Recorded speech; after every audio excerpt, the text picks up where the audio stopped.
எங்கள் வீட்டில் பூத்தாலே பூவின் நாயுள் கூடுமே.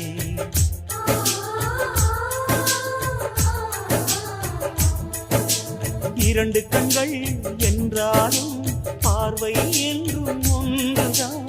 உருவத்திலே தனித்தனிதான், உள்ளம் என்றும் ஒன்றுதான். ஒரு சேவல்தான் நடை காத்தது, இந்த அதிசயம் பாருங்கள், கண்ணனை வாழ்த்துங்கள்.